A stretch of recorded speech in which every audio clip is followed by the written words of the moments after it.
Nah jadi sebelum kita naik ke tangga luar ini, itu posisi ada si freezer itu bang, ada freezer buat naruh daging kan. Ya. Nah gue lupa itu pokoknya malam apa gue habis main PS sama kawan gue, pulang jam 1 lah, jam 1 jam setengah 2, pas gue buka pintu pagar mau naik ke kamar gue, naik tangga, gue ngeliat di bawah freezer itu bang, itu ada orang 2, tuh mukanya darah semua bang. Jadi dia tuh kayak lagi ngejilat-jilatin freezer itu, dan lidahnya juga panjang bang. Assalamualaikum warahmatullahi wabarakatuh. Salam sejahtera bagi kita semua. Balik lagi di podcast channel bareng gue Yeng. Apa kabar semua teman-teman di rumah? Semoga sehat selalu ya. Dan semoga tayangan ini dapat menghibur dan dapat mengisi kekosongan di sela-sela kegiatan dimanapun kalian berada. Oke, di episode kali ini gue udah kedatangan narsum yang udah pernah datang sebelumnya di podcast, yang akan menceritakan kembali pengalaman horornya. Kali ini pengalaman horor pribadinya saat di kediamannya pribadi sih. Ya, langsung aja kita sambut Bang Iday. Assalamualaikum Bang Iday. Waalaikumsalam. Gimana kabarnya nih? Alhamdulillah, baik. Long time no see. Alhamdulillah. Bang Iday bisa di-spill dikit nih ceritanya nih ya, teman-teman di rumah nih.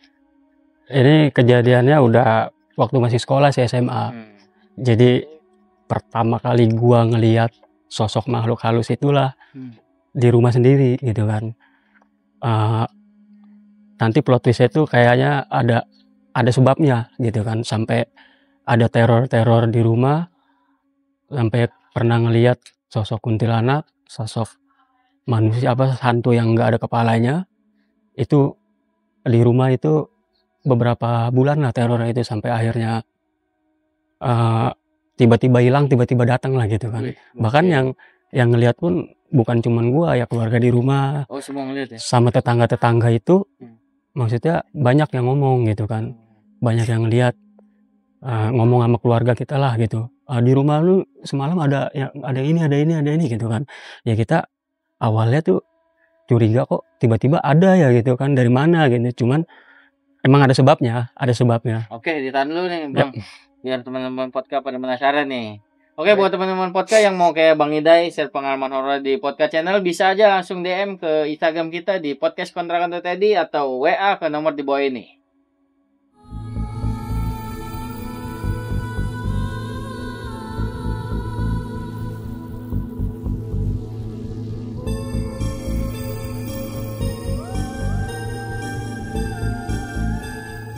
Oke, teman-teman podcast, apakah kalian sudah siap menghadapi dunia tak kasat mata? Berikut kisah selengkapnya.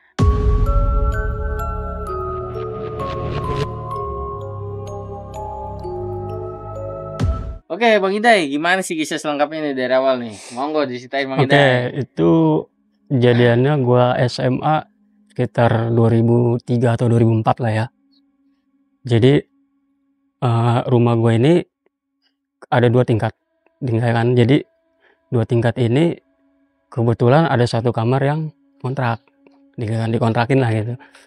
Nah karena memang udah lumayan cukup kenal lah sama orang yang kontrak, jadi, dan dia itu tukang daging, dia jualan daging, jualan daging gitu kan. Jagal gitu bukan, jadi dia kayak supplier lah, ngirim ke rumah makan Padang yang gitu kan. Dan dia naruh kulkas freezernya di rumah gue juga di situ gitu kan. Nah sebelum dia datang, dia ngontrak itu ya rumah gua mana aja, maksudnya nggak ada gangguan apalah gitu. Kebetulan gua di atas tidurnya, kamar gua sama dia itu depan-depanan, jadi depan-depanan gitu kan, seberang-seberangan. Nah awal mulanya pas dia ngontrak 1-2 hari nggak ada masalah gitu kan, maksudnya biasa aja kan. Nah, mulailah sekitar 2 minggu. Jadi di rumah gue itu di atas itu kayak ada balkon itu buat jemuran, naruh jemuran gitu kan.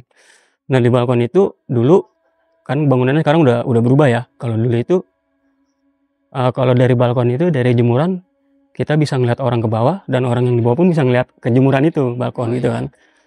Awalnya ada orang siang-siang tuh ketemu gua atau ketemu nyokap gua almarhum, cerita, emang di atas ada yang ngontrak ya perempuan gitu kan. Kan setahu gua kan laki-laki kan, cuma 1 itu doang kan. Oh nggak ada, semalam saya ngeliat tuh ada di jemuran ada perempuan rambutnya panjang nyisir gitu kan. Oh nggak ada gitu kan, kita semua kaget. Emang iya, jadi bukan 1-2 orang bang yang ngomong kayak begitu, adalah beberapa orang lah gitu kan yang kebetulan mungkin malam lewat depan rumah gua gitu kan. Nah, tapi keluarga belum ada yang ngelihat sosok-sosok itu kan, biasa aja kan. Cuman awalnya tetangga yang ngomong, pas sudah kira-kira ya 1 bulan lah, 1 bulan kemudian mulailah gitu. Jadi gue itu dulu kalau malam minggu suka sewa PS, main PS nih sama temen-temen bareng-bareng gitu kan.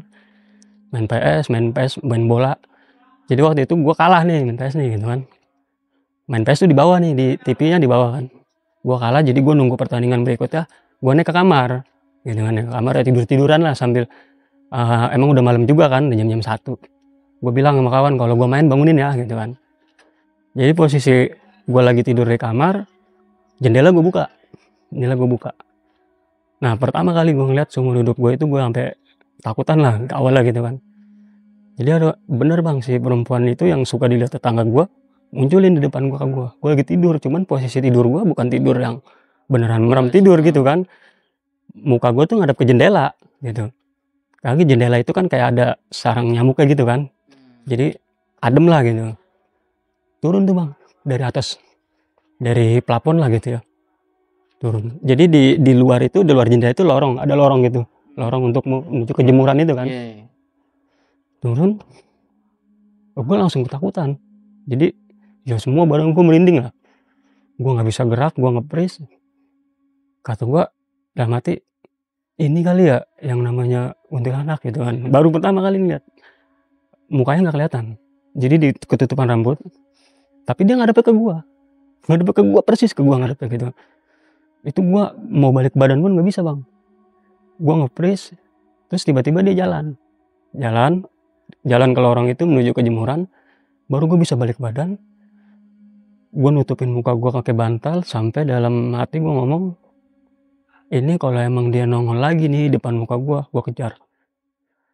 Kira-kira 30 detik lah, gue balik badan, ada lagi dia. Bener bang, gue kejar, gue muter. Dia kan larinya ke arah plafon kan, ke arah yang saluran air. Gue muter, gue kejar, nggak ada. Jadi dia tuh tiba-tiba hilang aja gitu kan, nggak tahu dia lari, nggak tahu dia terbang kemana kan. Tapi begitu gue di luar nyariin dia nggak ada, gue ketakutan lagi, gue jadi kayak merinding lagi gitu, kayak nge-freeze lagi. Sampai akhirnya temen gue datang, dia mau bangunin gue niatnya, nggak bangunin gue, tapi dia ngeliat gue gemeteran, lu kenapa gitu kan. Sangkanya gue kayak kerasukan lah gitu kan. Akhirnya gue dituntun, bawa ke kamar, kasih minum. Alhamdulillah tuh, itu pengalaman pertama gue ngeliat itu kan. Nah, terus ada selang berapa waktu lah, berapa bulan gitu, gue ngeliat lagi.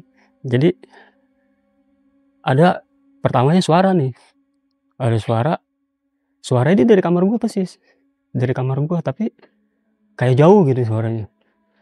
Nah itu suara orang nyanyi itu kayak samar-samar lah, dia nyanyi apa gue nggak kedengeran lah gitu kan. Tapi jelas suaranya, cuman kata-katanya itu yang nggak jelas kan, samar-samar. Gue bangun, gue duduk, gue pastiin nih, ini suara bener dari mana gitu kan, apa dari radio atau dari kaset kan gitu kan. Tapi tengah malam. Ya udah, akhirnya gue keluar. Pas gue keluar, dia lagi bang, ada lagi si kuntilanak ini kan.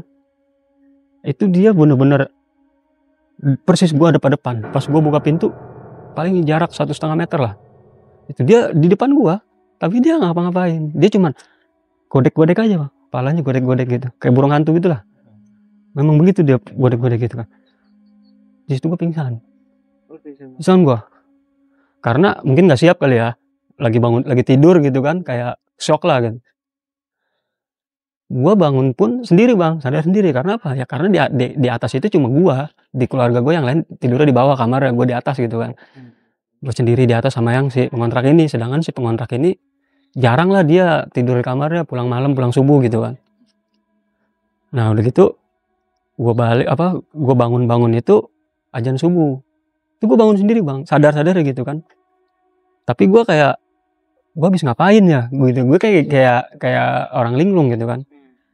Akhirnya gue kamar mandi, balik lagi ke kamar sambil gue inget-inget, gue kenapa tidur di sini, oh iya gue habis ngeliat ini gitu kan, akhirnya sadar lah gitu kan. Oh, nah di situ mungkin berjalan waktu gue kayak udah biasa kali ya, udah pernah ngeliat sosok begitu kan. Nah habis itu yang ketiganya itu gue ngeliat di freezer. Jadi dulu kamar gue ini kalau mau naik ke kamar gue dari atas dia ada tangga bang, samping. Nah makanya gue kadang suka pulang malam, pulang subuh itu ya karena pintu gue nggak mungkin dikunci, jadi gue lewat tangga samping kan, ada tangga luar gitu kan. Nah jadi sebelum kita naik ke tangga luar ini, itu pasti ada si freezer itu bang, ada freezer buat naruh daging kan, ya kan? Nah gue lupa itu pokoknya malam apa gue habis main PS sama kawan gue, pulang jam 1 lah, jam 1 jam setengah 2, pas gue buka pintu pagar mau naik ke kamar gue, naik tangga, gue ngeliat di bawah freezer itu bang, itu ada orang 2 tuh mukanya darah semua bang. Jadi dia tuh kayak lagi ngejilat-jilatin freezer itu, dan lidahnya juga panjang bang, lidah panjang. Jadi lagi ngejilat-jilatin freezer itu, cuman di luar ya, freezer luar, bukan di ininya ya, bukan, nggak dibuka gitu freezernya. Freezernya kan yang segini tuh, yang kotak gitu, kayak freezer es krim gitu kan. Dia lagi jilatin itu. Nah, gue teriak bang, sampai ya bokap gue bangun lah gitu kan. Kenapa lu? Gue ngeliat ini mau ini gitu kan. Gue ngeliat ini tadi ada orang 2 mukanya darah semua. Ah ngaco aja lu, kata bokap gitu kan. Udah sono, makanya lu kalau pulang jangan malam-malam kan, kayak gitu kan bokap kan. Tapi gue nggak bisa tidur bang, sampai pagi tuh, sampai azan subuh lah. Itu gue baru bisa tidur, baru bisa tenang kan. Nah itu gue nggak tenang tuh. Tuh kan, apa ya itu kok bisa ada kayak gitu? Emang si posisi freezer itu lorong itu memang wamis bang. Jadi si orang yang ngontrak ini kalau subuh-subuh dia ngeluarin daging-dagingnya itu dari freezer, dipotong-potongin sesuai pesanan, mungkin rumah makan ini 10 kilo berapa gitu kan, dipotong-potong, dibagi-bagi. Habis itu dia bersihin, kayak mungkin namanya daging ya nggak bersih, nggak wangi lah, kadang masih ada bau amisnya kan. Nah itu, dan kardus-kardusnya pun, kardus daging itu masih nempel noda-noda darah gitu kan, mungkin dari daging segar itu kan. Nah awalnya memang sama dia dibuang-buangin bang, cuman kata gua waktu itu masih sekolah kan, lumayan nih buat jajan nih, buat beli rokok kan, gua kumpulin. Masalahnya gua mungkin itu, gua kumpulin tuh kardus daging, gua taruh persis di depan kamar gua di atas. Jadi kalau udah misalkan 5 kilo 10 kilo gua jual buat gua jajan lah, gitu kan, sekolah tambah-tambahan lah. Nah itu teror itu terus sampai ini sih puncaknya. Jadi ada saudara sepupu gua sama ya tante gua gitu kan, dia dari kampung tinggal ke Jakarta, mau pindah ke Jakarta. Dia udah ada kontrakan tapi datangnya tuh tengah malam bang, tengah malam. Mau nggak mau dia yang nginep dulu sementara di rumah gua kan, semalam gitu kan, semalam sampai besok pagi dia kontrakan. Dia tuh bawa anaknya sepupu gua kan, itu masih orok, dia itu masih orok merah lah bang, pokoknya belum 40 hari lah gitu kan. Bawa ke Jakarta, dia mau ngontrak, sedangkan dia nggak mungkin tengah malam itu langsung pindah ke kontrakan kan, jadi di rumah gua dulu stay semalam. Mau nggak mau, karena ya datang saudara kan, akhirnya lah gua ngalah gitu kan. Gue yang biasa tidur di kamar ya gue pindah ke ruang tamu, tuh. Jadi sebelum malam itu, sorenya tetangga belakang rumah gua, jadi memang sebelumnya itu udah banyak lah desas-desus, ada yang ngeliat ini, ada yang ngeliat gitu kan. Jadi si sosok hantu ini kan, si hantu yang gak ada kepalanya ini bang. Jadi sebelumnya itu udah rame lah desas-desusnya, banyak yang lihat gitu. Cuman ya belum nyampe ke rumah gua nih. Akhirnya malam itu gue inget, malam Kamis, sorenya pas maghrib, jadi tetangga belakang rumah gua miara burung dara gitu kan.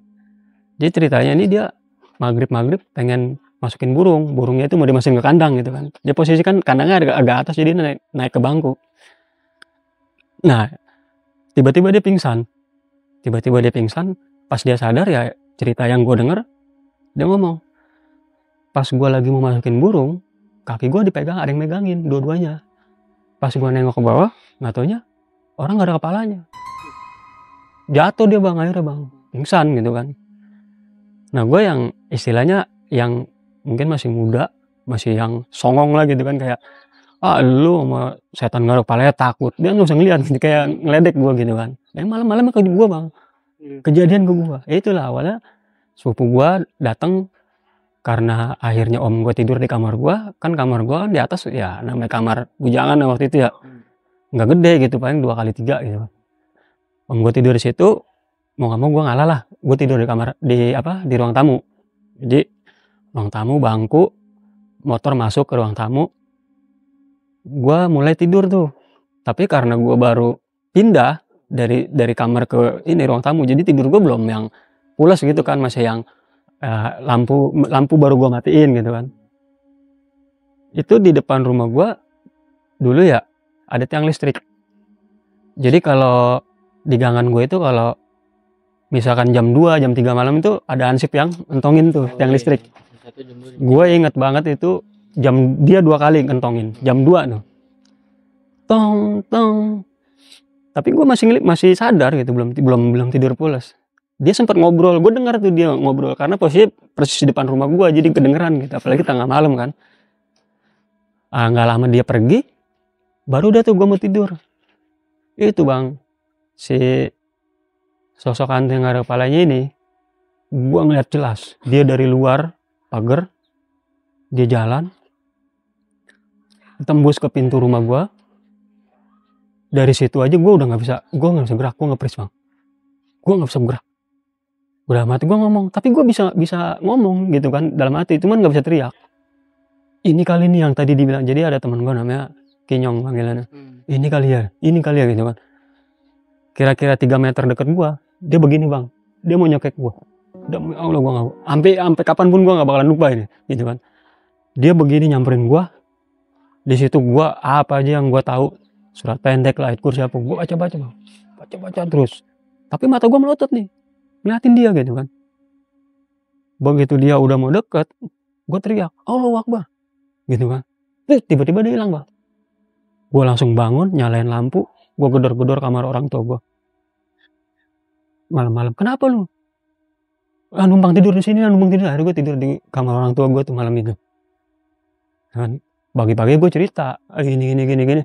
Nah, tetangga belakang rumah gue tanya dong, lu kemarin ngelihat ini, dia pakai baju apa? Dia pakai celana apa? Ternyata apa yang dia ceritain persis sama kayak yang gue lihat. Jadi dia pakai baju kemeja tangan panjang warna hitam, pakai celana bahan warna hitam, badannya itu gede tinggi bang, gede tinggi. Jadi si sosok ini pun apa ya, kayak katanya ya, ini mah katanya orang-orang sesepuh di situ, dia berkeliaran atau gentayangan situ karena dia nyari kepalanya, gitu katanya gitu kan. Nah lanjut, udah mulai kacau lah istilahnya, udah mulai teror sono teror sini. Gue nggak tahu ya apa gue doang yang ngerasain di rumah di dalam keluarga gue atau yang lain gitu kan. Udah gitu mulailah gue nyari penyebabnya apa ya gitu kan, apa ya terus gue kayak punya ini deh, maksud gue coba deh kardus ini gue jual deh gitu kan. Gue jual nih kardus ini, habis itu gue ngomong nih sama yang kontrak, kalau bersihin ini kasih pewangi deh gitu kan, kayak pewangi kamar mandi gitu kan, kayak Wipol apa gitu, jadi nggak terlalu bau amis. Emang kenapa? Gue cerita sama dia, gue semenjak ada lu di sini ngontrak daging apa gitu kan, mungkin bau amis atau darahnya gitu kan, gue diteror nih. Gue nggak tahu nih apa gue doang atau yang lain juga kan. Oh ya udah, akhirnya gue jualin kardus itu. Dan setiap hari sejak terakhir itu gue jual, setiap kali dia buka daging ada kardusnya kan, dia biasanya taruh sama gue, bilang buang aja dah gitu kan, buang aja dah, gue pengen tahu nih apa namanya kayak efeknya gitu kan. Ya alhamdulillah semenjak itu udah dibuang, nggak, lantai-lantainya juga agak-agak wangi bersih gitu kan. Alhamdulillah bang, udah nggak terlalu banyak lah gitu kan yang cerita ada ngeliat ini ada ngeliat itu. Dan gue juga alhamdulillah pulang jam berapapun atau gue tidur jam berapapun, tengah malam mau kencing kamar mandi nggak takut lagi gitu kan. Nah terakhir itu, jadi keluarga gue inget banget itu ada saudara di kampung meninggal posisi gue ujian bang, mau ujian SMA nih, mau ujian UAN lah gitu kan. Akhirnya gue nggak bisa ikut dong. Nah keluarga gue berangkat, gue sama abang gue nih ditinggal. Maksudnya gue nggak ikut lah, abang gue nemenin gue gitu kan, nggak ikut. Nah ada sepupu gue juga di situ, nah nemenin lah gitu. Ceritanya kita mau begadang kan, hari Minggu tuh gue inget, begadang lah nyewa PS, main PS. Tapi malam itu hujan gede bang, hujan gede petir gitu kan, hujan gede petir pokoknya, wah petirnya kencang banget dah. Nah sampai gua kan dulu miara burung kutilang gitu kan, jadi kalau sore burung kutilang gua taruh di dalam gitu kan, di dalam itu di atas depan kamar gua. Itu di rumah itu cuma gua bertiga. Pas kita maksudnya patroli lah, sambil lihat-lihat ngecek ada yang bocor atau ada, karena hujan gede banget kan.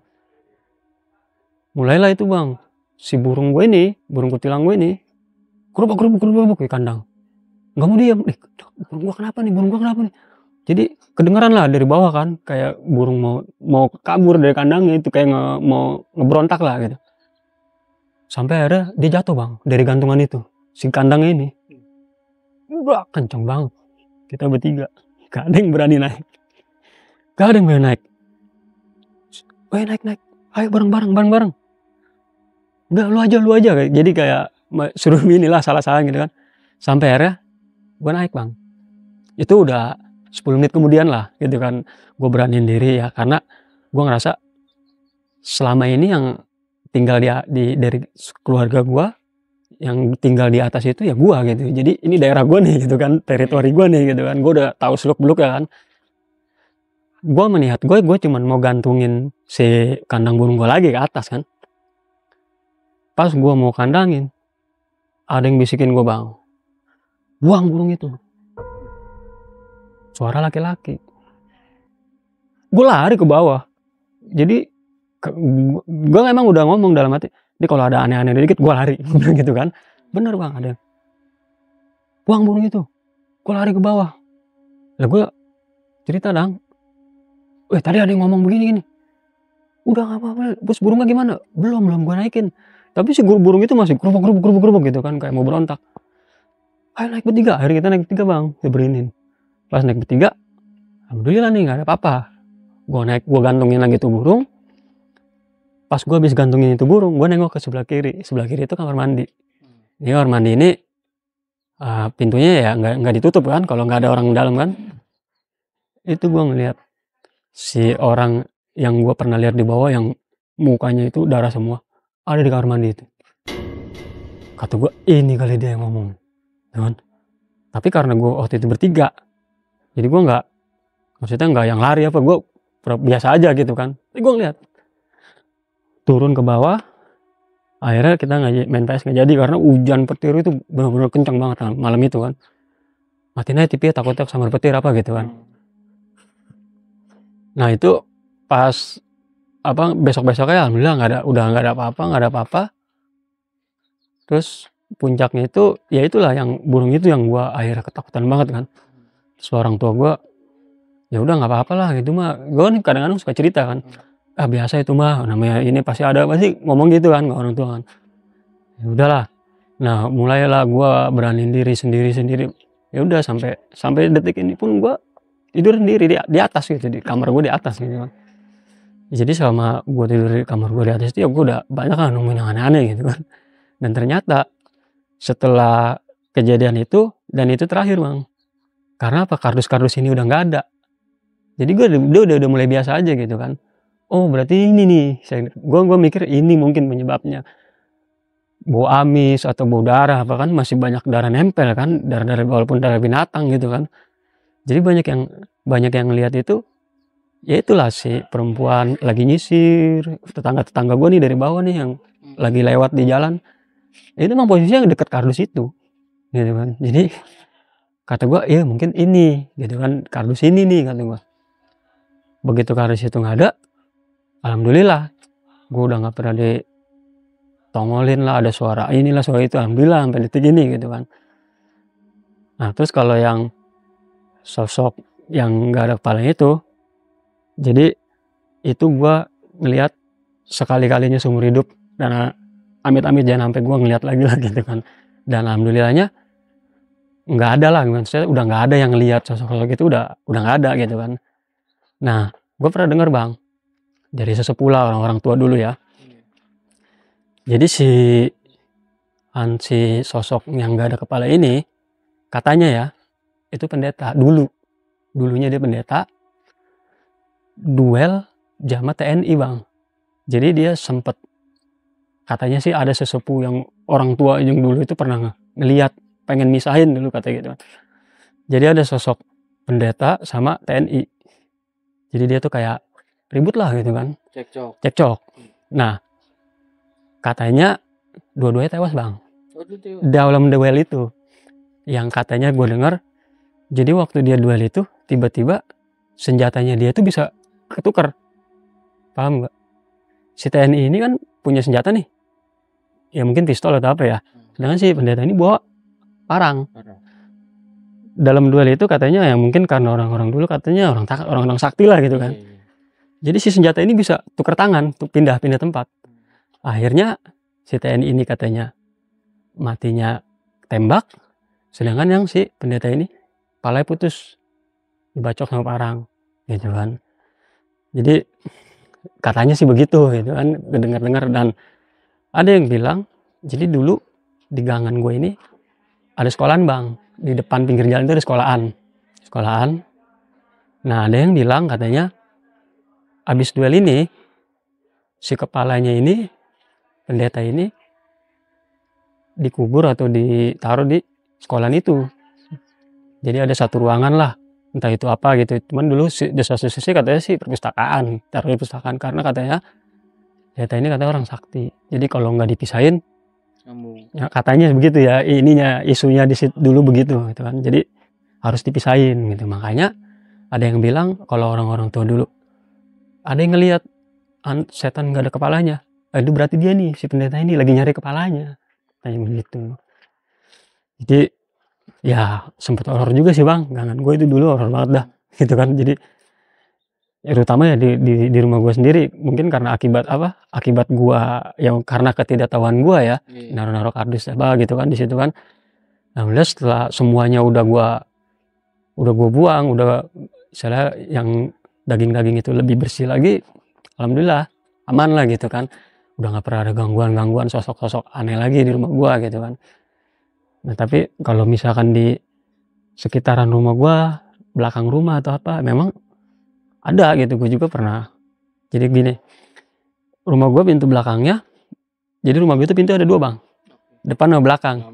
Jadi belakang gue kalau mau nongkrong di belakang gitu kan, di belakang ada rumah lagi nih belakang gue cuma buka pintu belakang gitu kan, jadi gue nongkrong situ. Nah jadi rumah itu tuh apa ya, jadi kayak ada bak di luar, bak mandi. Situ ada pocongnya bang, yang ngelihat kawan gue awalnya kawan gue ngeliat. Nah jadi gue di belakang rumah itu dulu gue ngaji bang, gue punya guru situ. Jadi gue dulu setiap malam Jumat itu ada pengajian, terus emang guru Cimande juga kan, gue sempat belajar Cimande gitu kan sama guru gue. Nah dia kan memang waktu itu posisinya ketua masjid, dia rajin ibadah lah. Kalau jam 2, jam 1 dia ke masjid gitu jalan. Nah gue suka nongkrong di belakang sendirian sambil ngerokok bang, sambil nunggu ngantuk lah. Setiap kali kalau dia mau ke masjid dia ngeliat gue, kan gue suka ngerokoknya sambil bengong-bengong aja kan gitu kan, sambil mainin HP juga. HP nggak kayak sekarang, belum ada Android gitu kan. Dia selalu ngomong gini, lu jangan bengong lu kalau di sini, tuh di situ ntar kalau lu bengong tuh pocongnya nongol gitu. Awalnya gue nganggapnya kayak biasa kali gitu kan, maksudnya kayak apa ya, nyuruh gue tidur lah gitu, jangan nongkrong sendirian malam-malam gitu kan. Cuman setelah kawan gue ngeliat dan cerita sama gue, lah gue juga akhirnya ngeliat gitu kan malam-malam. Jadi si pintu gue ini atasnya kaca, ditutupin sama gorden kan. Gue kadang-kadang kalau mau buka pintu itu gue suka ngintip dulu nih dari gorden nih gitu kan, sepi apa ada orang gitu kan. Nah pernah waktu itu gue pulang kerja gue main, pokoknya gue sampai rumah itu jam 11:30 lah, habis main dengan sama temen di rumah 11:30. Tidur gue mau tidur nggak bisa nih nongkrong dulu lah ngerokok gitu kan, karena memang tempat di situ enak kalau kita buka pintu angin gitu kan. Temen gue ngintip dulu nih bang dari gorden, gue nengok ke kanan nggak ada orang, lampu udah gelap gitu, sama yang punya rumah udah dimatiin gitu. Pas gue nengok ke kiri itu pocong ada situ, dia lagi berdiri, dia ngadepnya ke apa ya, nggak ngadep ke gue, cuman ngadepnya nggak ngebelakangin juga, jadi nyamping gitu kan. Itu pocong. Gue langsung tutup lagi, ya udah deh, udahlah gue nggak jadi ngerokok, gue ngerokok di kamar aja lah gitu kan. Ya karena besoknya gue ngomong nih akhirnya sama si guru gue itu, dulu gue manggil abah kan, bah abah bilang bener saya kemarin ngeliat tuh, memang abah pernah bohong sama lu, abah biarpun kalau bercanda-bercanda ngomong tapi bener, dia bilang gitu kan, hati-hati makanya kalau ini emang ditongolin. Alhamdulillah sih pak, belum sempet buka pintu, ngintip di hordeng doang. Udah kayak kalau malam-malam jangan sendirian ngomong sini gitu kan. Iya bah, semenjak kejadian itu gue nggak pernah nongkrong lagi bang, maksudnya apa tengah malam gitu ya. Tapi kalau gue ngintip ada orang ya ada teman ngobrol gitu kan gitu, walaupun tapi kan zaman istilahnya 2010 ke bawah lah ya. Itu kan jam-jam 12 saya udah malam banget bang, gitu nggak kayak sekarang gitu kan, istilahnya jam apalagi di atas jam 12. Kadang gue jam 10, jam 9, jam 11 saya udah ngerasa malam gitu. Iya udah sepi gitu kan. Kalau sekarang nggak, udah lampunya juga lebih terang lah kalau sekarang gitu kan. Ya kalau selebihnya sih itu aja sih bang. Kayaknya yang pernah gue alamin gitu kan, untuk di rumah sendiri gitu kan, sama yang di lingkungan sekitar rumah gue lah gitu. Oke, terus ada lagi satu lagi, telepon umum. Jadi dulu jarak sekitar 100 meter lah dari rumah gue tuh telepon umum. Telepon umum ini agak-agak aneh nih bang. Jadi beda lah telepon umum sama telepon umum yang lain nih. Jadi di sampingnya di telepon umum ini sampingnya itu sekolahan TK. Sekolahan TK. Karena gue zaman itu masih sekolah ya 2004 2003 itu masih ngerasa pulang malam di atas jam 12 itu masih ketakutan bang. Jalan sendiri ke rumah itu dari ujung gang itu gue nunggu tukang ojek atau ada motor lewat, gue baru bisa lari ngikut gitu kan, saking takutnya kan, zaman itu sepi. Jadi satu hari gue pernah nih, gue ngeberaniin diri lah, gue habis pulang main ke rumah kawan, gue pulang 1:30. Gue dari ujung gang itu udah ragu-ragu bang, mau jalan apa enggak, apa nunggu ada orang lewat gitu kan. Cuman gue pede lah, kalau nggak kayak gini gue nggak bakalan berani nih gitu kan. Jalan gue nih, jalan kaki, jalan. Pas udah mau lewat telepon umum itu, kayaknya gue ragu nih bang, gue ragu. Gue balik lagi, tunggu sekitar 5 menit, gue ngumpulin keberanian lagi, gue jalan lagi. Nah yang ada di otak gue, kira-kira 10 meter sebelum telepon umum, gue lari nih gitu kan. Gue udah pikiran gue gitu kan. Pas gue mau lari, itu telepon umum berdering bang. Gak jadi gue lari bang, akhirnya gue diem di tempat kan. Telepon umum berdering gitu kan, siapa yang telepon malam-malam gitu kan. Maksudnya kalaupun ada yang telepon memang bisa gitu kan, ada orang telepon ke telepon umum gitu kan. Pikiran gue gitu kan. Akhirnya gue balik badan, gue diem di ujung gang. Nggak tahu kenapa bang, itu orang yang lewat, maksudnya ada motor atau mobil lewat, itu perasaan gue 1 jam lah nggak ada orang lewat itu. Jadi sepi aja tuh gangan. Habis gue gitu kan. Nah sampai akhirnya ada bapak-bapak, nggak tahu dia dari mana kan, dia jalan kaki. Gue tanya, tapi gue nggak terlalu kenal bapak itu kan. Pak mau mana pak? Soalnya mau lewatin masjid kan, rumah gue itu sebelah masjid kan kalau di gangan. Mau rumah itu tuh yang lewatin masjid. Ayo pak bareng pak, gue bareng sama dia. Bang kenapa deh? Ya nggak berani aja pak lewat pak. Nggak gara-gara itu bang. Jadi gue kayak sampai rumah pun gue mikir, kok telepon umum bisa nyala, bisa bunyi gitu. Ada yang telepon balik siapa gitu kan. Ya udahlah kan, gue akhirnya gue ceritain sama kawan-kawan gue yang lain pun, ya ternyata bukan cuma gue gitu yang ngalamin. Adalah beberapa kawan gue yang katanya tiba-tiba dia lewat gagang telepon yang ngambang. Ada yang lihat gitu kawan gue. Memang karena apa bang? Jadi si sampingnya ini kan ada sekolah TK. Jadi kalau malam itu gelap bang. Kan sekolahan itu kan lumayan luas lah, lumayan gede ya, namanya sekolahan. Terus penerangan juga masih kurang gitu, nggak kayak zaman sekarang gitu kan. Istilahnya maaf bukan sombong, kalau zaman sekarang mah kita jam 2 jam 3 mau ke warung mana jalan sendiri nggak ada masalah gitu kan, biasa aja. Kalau zaman itu memang ya beda lah, zaman kayak aura mistisnya itu masih ada di situ kan. Betul ya. Iya. Ya gue rasa itu aja sih Bang yang bisa gue ceritain kayaknya. Kalaupun ada di tempat lain lah, di tempat kerja atau apa gitu kan, mungkin next time lah lain waktu kita ceritain lagi ya kan. Oke. Ini tapi gue nanya sedikit boleh ya? Boleh. Nah itu berarti semenjak yang jual itu udah nggak ada tuh ya? Udah nggak ada. Terus memang sekitar 2 atau 3 bulan setelah gua nggak ngumpulin kardus itu, yang kontrak itu juga udah pindah. Udah nggak situ lagi. Kita dia pindah kontrakan. Waktu itu sih dia bilang mau nikah lah gitu, pindah ke kampung atau gimana gitu kan. Ya alhamdulillah semenjak kardus itu nggak ada, semenjak dia juga kontraknya udah pindah, udah nggak ada teror gitu. Cuman memang ada untungnya juga sih Bang, ada kulkas itu di situ Bang. Kadang-kadang gue pulang sekolah, nyokap gue nggak masak, gue tinggal ambil aja Bang, ada paru, ada hati. Emang karena yang punya ininya kalau mau masak daging ambil aja gitu kan. Ya memang gitu, enaknya begitu juga. Dan gue juga kadang emang bantuin dia Bang.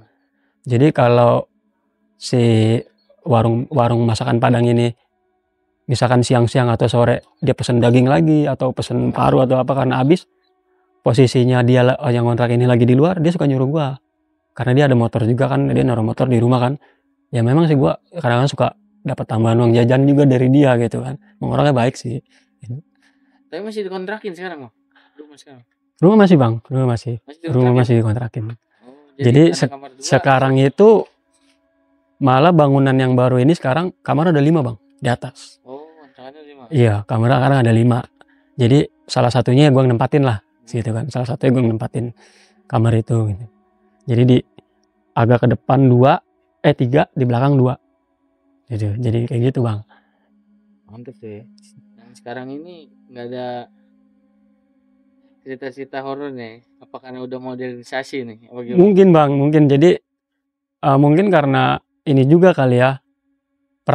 Kayak feeling juga kali ya. Kalau sekarang ini bawaannya itu misalkan kita rokok habis nih malam-malam jam 1 jam 2 gitu kan. Jalan kaki ke warung nyelonong aja Bang. Walaupun di gangan itu sepi, nggak ada orang sama sekali gitu. Hawanya beda gitu, biasa aja. Beda sama zaman itulah. Jadi kalau jam 11 setengah 12 kita mau ke warung atau keluar, jangan kan kita mau keluar Bang, mau pulang ke rumah pun kita mikir-mikir gitu kan. Nunggu barang kan, ada barangan gitu kan. Zaman itu karena sebelum ke rumah gue ini, gue harus ngelewatin telepon umum itu. Terus setelah telepon umum itu, jadi ada satu rumah, mungkin dia orang Jawa kejawen ya. Di malam-malam tertentu dia suka setel kayak lagu-lagu sinden Jawa gitu Bang. Itu suara speaker itu kenceng Bang. Kadang-kadang sampai ke kamar gua kedengeran. Dan itu sampai pagi Bang. Kadang-kadang sampai jam 3 atau jam 4. Jadi kayak suara apa sih? Gamelan gitu. Tapi kita nggak pernah tahu nih malamnya malam apa, karena memang ya kalau pas nasib kita lagi bagus, lewatin telepon umum kita aman, rumah itu nggak ada nyanyian lagu-lagu kayak gitu, ya udah aman gitu. Tapi kalau dari jauh udah kedengeran ada suara-suara gamelan itu, tapi memang itu disengaja, memang ada yang muter, ada yang nyetel lagu itu gitu kan, emang ada. Jadi ya mungkin orang-orang Jawa kejawen lah gitu.